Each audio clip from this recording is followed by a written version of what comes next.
ஏய்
வடை 2 வடை வச்சுவா. வச்சுடு, அவளுக்கு வச்சுட்டு 2 வடை.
டைமா 6.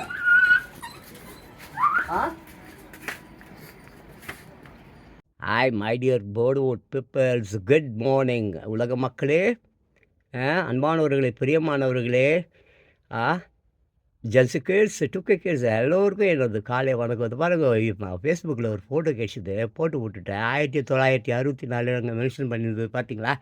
நான் 1963 பிறந்தேன்.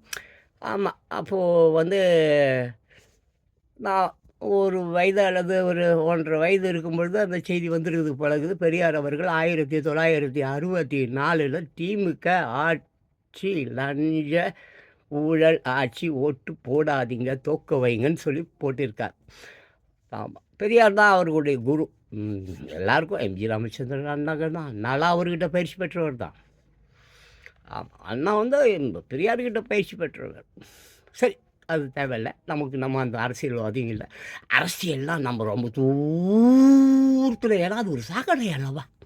அப்படிப்பட்ட சாக்கடையெல்லாம் நம்ம எப்போதுமே ஏங்க கங்கைன்றான். நான் என் பிள்ளைக்கு திதி கொடுக்கறதுக்காக போவேன். 3 டைம்ஸ் போயிருக்கேன்.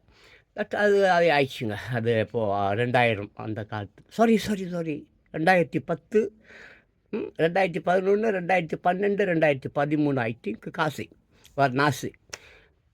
நாசி பிடிச்சிக்கிட்டு தான் போனோம். நாசி இந்த நாசி இருக்குல்ல, இதை பிடிச்சிக்கிட்டு தாங்க உழப்ப முடியும். அவ்வளோ நாத்தம் கப்பு. ஆமாம், நல்லா இருக்குங்க. எனக்கு அழகான உடல் இருக்குங்க. சின்ன பேர் ரொம்ப அழகாக இருப்பேன். இப்போ தான் கிழப்பையில் ஆகிட்டேன். அப்போ பொக்கெல்லாம் வந்துச்சு. அப்போ அதனால அழகாக இருப்பேன். திதி கொடுக்க போவேன். என்னென்னமோ அதை கையில் வந்து என்னென்னமோ அதெல்லாம் போட்டுக்கிட்டு போய் பிண்டம் என்று மந்திரம் என்று சொல்லுவான். மூக்குனா அப்படி ஒரு முக்கு ஒரு போனோம், இன்னொரு முக்கு ஒரு போனோம், இன்னொரு முக்கு ஒரு போனோம், அப்படியே மிதந்து போயிட்டே இருக்கும். அங்கே யாரும் வேணால் கொலை போய் எங்கேயாவது ஒரு சந்தில் போய் கங்கையில் தூக்கி விட்டுருவான் போட்டுக்குதுங்க. எல்லாம் ஒரே கஞ்சா, எல்லாம் திருட்டு பசங்க. ஆமாம், போலீஸுக்கு போய் அந்த காலத்துலேயே ஓடி போய் மூஞ்சி பூரா சடையாக்கின்னு மூஞ்செல்லாம் பெயிண்ட் அடிச்சிங்கன்னு அது ஏறின்னு சொல்லிட்டு வாழ்கிறான் போலுக்குது. போலீஸ்காரன் கண்டுபிடிக்க முடியாதுல்ல, பெயிண்ட் அடிச்சிங்கன்னா சடையெல்லாம் வளர்த்துக்கலாம். ஃபோட்டோ வச்சு பார்ப்பேன். என்ன அவன் மாதிரியே இல்லை. இப்படி திருட்டு பசங்க. ஒளிந்து கொண்டு இருப்பவனை பாபா என்கிறான். அப்புறம் சொல்லுவாங்க. விட நான் என்ன சொல்லுவேன், அசுத்தமான இந்த உலகத்தில் சுத்தமாய் வாழ வேண்டும். நான் உங்கள காயப்படுத்தலப்பா. நான் யாருப்பா உங்கள காயப்படுத்துறதுக்கு? நான் சும்மா டைம் பாஸ் ஏதோ வீடியோ போடுறேன். ஆமா, இப்பயே எல்லா வீடியோ தூக்குனா நான் தூக்கிடுவேன். எனக்கு இதனால எந்த நன்மையும் கிடையாது. எந்த ஒரு இது கிடையாது. சும்மா தோன்றுவதை சொல்ல வேண்டும். யதார்த்தமாக பேச வேண்டும். பிளான் பண்ணி எழுதி வச்சுக்கின்னு கவர்ச்சியை பேசி அவனை மயக்கி இவனை மயக்கி அப்படி பேசுவது ஜான் பாஸ்கோவால் அப்படி பேசக்கூடாது. அது தப்பு. தேங்கக்கூடாது. வர தோணுவதை சொல்லிகிட்டே இருக்கணும். யதார்த்தம். போலீஸ் வருது, அது வருது, கோர்ட்டு வருது, கொண்டே போடுறான். அது அப்புறம்ப்பா. Hi my dear Bollywood peoples in the world, good morning.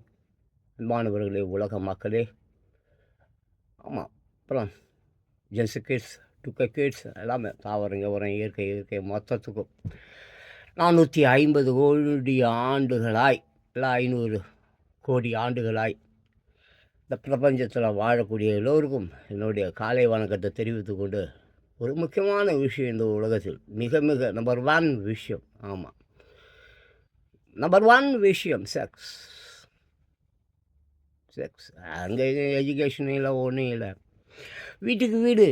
ஆமாம், அடுப்பு இருக்குதா, நெருப்பு இருக்குதா, சாவு இருக்குதா அப்படி சொல்லி கேட்டால் ஒருவேளை இல்லாமல் கூட இருக்கலாம், தெரியல எனக்கு. பட் 100% தலைகாணி ஒன்று கழுவு வந்துச்சு, வெயிட்டு பார்த்தேன்.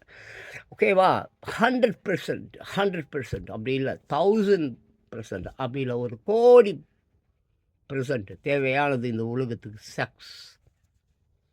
ஆமாம், எல்லாருமே தீராத விளையாட்டு பிள்ளைகள் தான் செக்ஸ் விஷயத்தில். ஆனால் அது கஞ்சத்தனமாக இங்கே வாட் சப்பி இனுக்குது, நக்கி இனுக்குது. அதுக்கெல்லாம் நானும் ஒரு வருடம் அந்த மாதிரி ஒரு கடந்த காலங்களில் ஒரு செய்தி ஒரு வருஷம் 2 வருஷம் இருக்கும், ஒரு செய்தி பேப்பரில் தான். சின்ன வயசுல தினத்தந்தி பேப்பர் படிக்கிறேன், உங்களுக்கு எல்லாருக்கும் தெரியும்னு சொல்லியிருக்கேன். பேப்பர் படிக்காமல் என்னால் இருக்க முடியாது. இப்போ நியூஸ் போடுறதில்ல, எவனும் பார்க்குறதில்ல, நான் போடுறதில்ல, அது விட்ரு. ஸோ ஒரு நியூஸ் ஒன்று படித்தேன். தட் மீன்ஸ் ஜெர்மனில் பார்த்திங்கனாக்க ஒரு லேடி ஒருத்தவங்க ரிட்டையர்ட் ஆனாங்க. ஆமாம், ஒரு லேடி ஒருத்தவங்க ஒரு பணி செய்து கொண்டு இருக்கிறார்கள். அந்த பணியிலிருந்து அவர்கள் ரிட்டையர்ட் ஆகிறாங்க. அவங்களுக்கு அந்த கவர்மெண்ட்டு அவார்டு கொடுக்குது. என்ன தெரியுமா? எதுக்காக தெரியுமா? 1,00,000 ஆண்களுடன் விபச்சாரம் செய்தது. ஆமாம், 1,00,000. அவங்களுக்கு அப்போ வயது 60 70. அந்த லேடிக்கு 60 வயதோ 70 வயதோ சம்திங். மிகப்பெரிய பெரிய பெரிய அதிபரெலாம் போயிருக்கான். அந்த அம்மாக்கிட்ட இருந்திருக்கான், உடல் உறவு வச்சுருந்துருக்கான். Because she is prostitute. அவங்க ஒரு விலை மாது. ஆமாம், 1,00,000 பேர்கிட்ட அவங்க உடல் உறவு வச்சுருக்காங்க. அவங்களுக்கு அவார்டு கொடுத்துருக்குது அந்த கவர்மெண்ட். 1,00,000 பேர். அப்போனா அந்த அம்மாவுக்கு எவ்வளோ கதைகள் தெரிந்திருக்கும். 1,00,000 பேர், ஆளுக்கு 100 கதை சொல்லியிருந்தானா கூட 1,00,000 × 100 எவ்வளோ, எத்தனை கதைகளை அந்த அம்மா தெரிந்திருப்பார்கள். எத்தனை மிருகங்களை பார்த்திருப்பார்கள், எத்தனை நல்லவர்களை பார்த்திருப்பார்கள். அந்த பெண்மணி உலகின் சிறந்த பெண்மணி. அப்படிப்பட்ட பெண்மணிக்கு பிறந்தவன் தான் நான். My dear Bollywood peoples in the world, good morning. உலக மக்களே, அன்பானவர்களே, பிரியமானவர்களே, நேசமானவர்களே, பண்பானவர்களே, எல்லோருமானவர்களே. ஆனால் எல்லாவற்றையும் இழந்து விட்டு சரி, நான் பாருங்கள், இது பற்றி தான் பேச போகிறேன். அதுக்கு முன்னால் நிர்வாணம் என்பது ரொம்ப நல்ல விஷயங்க. நிர்வாணம். ஆமாம், நிர்வாணமாக இருக்கும்போது உனக்கு எந்த ஆதிவாசிகள், நம் முன்னோர்கள், ஆமாம், அவங்களுக்குலாம் ட்ரெஸ் இல்லைங்க. அந்த இடத்துல எந்த ஒரு கவர்ச்சியுமே காணப்படலை. யதார்த்தமாக ஆடையே இல்லாமல் ரொம்ப அன்பாக, ரொம்ப பிரியமாக, ரொம்ப சந்தோஷமாக ஒளிவு கொண்டு இருக்கிறார்கள். இன்றைக்கி ஆடை என்ற பேரில் அறையும் குறையும் அசிங்கமாக உணர்ச்சிகளை தூண்டி காமத்தை, காம கொடூரங்களை உருவாக்கி கற்பழிப்புகளை கற்பழிப்புகளை ஏற்படுத்தக்கூடிய அளவுக்கு நாகரிகம் அறையும் குறையமாக போயிடுச்சு. அதோட நிர்வாணமாக இருப்பது ரொம்ப நல்லது, சால சிறந்தது. Sex very very important. 3 வயசு பசங்க முதல் கொண்டு எல்லோருமே செக்ஸ் வச்சுக்கணும்னு நான் சொல்வேன். இது என் சொந்த விஷயம். ஏன் விட்டுடணும், அப்படி ஃப்ரீயாக விட்டுட்டோம், எல்லாமே நல்லாயிருக்கும். அதுவும் அந்த அந்த அதை ஒழிச்சு மறைச்சி கட்டுப்பாடு மயிர்பாடு அப்படி இப்படின்னு தான் இன்றைக்கி கொள்ளை மயிர் பாலியல் கீழியல் கூட்டின்னு போய் கற்பழிச்சு கொள்கிறான். இராணுவத்தில் பார்த்தீங்கன்னா இந்த பாவம் இராணுவம் சண்டை கண்டெல்லாம் நடக்கும்போது அந்த பாவம் பெண்களை கொண்டு போய் வச்சு சித்திரவதை பண்ணி என்ஜாய் பண்ணிவிட்டு அதுக்கப்புறம் கொண்டுட்டு போட்டுருவான். சண்டைகளில் வாருங்களில் சொல்லலாம், எல்லா வார்லேயும் எல்லா உலக வார் மயிர் வார் சண்டை வந்தால் தெரியுங்க, சண்டை வரும், வந்தால் அன்றைக்கி தெரியும். அது வரைக்கும் நம்ம இங்கே கொஞ்சம் பார்ப்போம். அதாவது வச்சுக்கலாம் 1:45 ஆயிடுச்சு. அடுத்ததுலேயும் இந்த வீடியோ தான். ஆமாம், கும்பல் பல தலைகளை கொண்டுள்ளது, ஆனால் மூளைகளை அல்ல. பொதுவாக சொல்கிறாங்க, கும்பல் இருக்கிறதுல கூட்டமாக இது பெரிய நிறைய தலை தெரியும், ஆனால் ஒரு மயிருக்கு மூளை இல்லை, அப்படி தான். அப்புறம் இனிப்பு பண்டத்தின் இனிமை நம் நாக்கில் ஒரு நொடியை நீடுகிறது. இனிப்பு இருக்குல்ல, சாக்லேட்டு 1 செகண்ட் தான் இருக்கும். ஆனால் ஒரு இனிமையான சொல்லின் இனிமை நம் மனதில் எப்பொழுதும் நிலையாக இருக்கும். ஜான் பாஸ்கோ பேசுறதெல்லாம் இப்போ அவனுக்கும் பிடிக்காது. இன்னும் 10 வருஷம் பொறுத்தெல்லாம் படிப்பானுங்க. பார்ப்போம் யூடியூப் இருக்கதாங்க அப்படின்ட்டு. அதுக்கப்புறம் சரியான நேரத்தில் கிழிந்த துணியில் போடப்படும் ஒரு தையல் 9 தையல்களை மிச்சப்படுத்துகிறது. சரியான நேரத்தில் கீஞ்சி போன அந்த கீழே தான் கீஞ்சி போச்சுன்னு வச்சுக்கேன், கீழே அதான்ப்பா ஜட்டி அங்கே கீஞ்சி போச்சுன்னா அங்கே ஒரு தையலை போட்டுன்னு வச்சுக்கேன், 9 தையல் அடி மூஞ்சி கீழெலாம் உடச்சி 9 தையல் போடுவான் பார் டாக்டர். அதை தவிர்க்கலாம். அடுத்த video. Hi, good morning my dear Bollywood peoples in the world. அன்பானவர்களே, பிரியமானவர்களே, வணக்கம். கொஞ்ச நேரத்துக்கு முன்னாடி போன வீடியோவில் சொன்னேன், 3 வயது, ஆமாம் 3 வயது குழந்தைகள் கூட செக்ஸில் இல்லை செக்ஸ் படங்கள் பார்ப்பதில் ஈடுபாடு செலுத்துகிறது. ஆமாங்க, ஏங்க சினிமா படத்தில் 3 வயசு 4 வயசுலேயே காதல் வருது மயிர் வருதுன்னெலாம் சொல்லலையே. பாரதி ராஜா படத்தை பாருங்கள், அவர் 3 வயது 5 வயது 6 வயது பிள்ளைகளுக்கு தான் காதல் வரும்னு காட்டுவார், ஊரை விட்டு ஓடிடு வரதான் காட்டுவார், ஜாதி சண்டை வரதான் காட்டுவார், அடிச்சுட்டு சாகிற மாதிரி காட்டுவார். அதை விட்டுருங்க, நமக்கு தேவையில்லை. எனக்கே சிறு வயதில் 5 வயது 6 வயதிலே காதல் உருவாயிருக்கிறது. செக்ஸ் தெரியல, ஆனால் காதல் வருது இல்லை. காதலே செக்ஸ் தானப்பா, சரி அதை விட்டுரும். ஸோ இந்த உலகமே எதை நோக்கி இன்னும் ஓடிக்கொண்டிருக்கிறதுனா செக்ஸை ஃப்ரீ பண்ணுங்கள். செக்ஸை மட்டும் நீங்கள் ஃபாரினில் மாதிரி ஃப்ரீ பண்ணி நிர்வாணம் தான் எப்போவுமே சிறந்தது. நீ மறைச்சி ஒழிச்சு வச்சனாலே நீ கெட்டவன் தான் அர்த்தம். சரி, இந்த உலகமே எதை நோக்கி செல்கிறது? செக்ஸை நோக்கி. செக்ஸ் இல்லை என்றால் இங்கே ஒன்றுமே இல்லை. நம்ம சாட் ஜிபிடி இல்லை, அப்புறம் ஏஐ இல்லை, ஒரு மயிறு இல்லை. ஸோ இங்கே பாருங்கள், அருமையான ஒரு விஷயம். எந்த ஒரு கேள்விக்கும் நீங்களாகவே உணர்ந்து விடை காண்பதே உங்களை ஞானம் உடையவனாக்கும். எந்த ஒரு கேள்விக்கும் நீயாகவே விடை காணப்பார். எங்கிட்டிருந்து விடை எதிர்பார்க்காத, மற்றவங்ககிட்ட இல்லை, கவர்மெண்ட்டுக்கிட்ட இருந்து இல்லை, சரித்திரத்திலிருந்து உள்ள புஸ்தகத்திலிருந்து உன்னிடத்திலிருந்து. அப்போ தான் நீ ஞானம் உடையவனாக மாறுவாய். சரியா? பிறரிடம் இருந்தோ நீங்கள் விடைகளை பெற்றால் நீங்கள் அதே நிலையில் பிச்சைக்கார பேராக தான் இருப்ப, அங்கேயே தான் இருப்ப. அந்த அறிவட்ட முட்டா ராஸ்கலாக தான் நீ இருப்ப. நீ எல்லா உலகத்தில் இருக்கிற எல்லோருமே உன்னை பார், உன் அழகை பார், உன்னை ஹீரோ என்று சொல்லிக்கொள். நீ தான் திறமையானவன், வல்லவன், நல்லவன் என்று உழைப்பவன் என்று சொல்லிக்கொள் என்று எல்லா வேதங்களும் சொல்கிறது. ஏமாற்றாத, ஆட்டையை போடாத, அதுதான் சொல்லுது. சரியா? அதுக்கு அடுத்தது பாரு, எதையும் சொல்லாதீர்கள். எப்பா சொல்லுவார், டேய் சொல்லாதடா செய் அப்படின்னுவார். எதையும் மதிப்பீடு செய்யாதீர்கள், எதையும் மதிப்பு போடாதடா. எங்கள் அப்பா சொல்லுவார், எனக்கு சொல்லியிருக்கிறாரு, சொற்களை பயன்படுத்தாமல் சும்மா இருங்க, சும்மா அமைதியாக இருந்து பாரு, அவ்வளோ அழகாக இருக்கும். சரியா?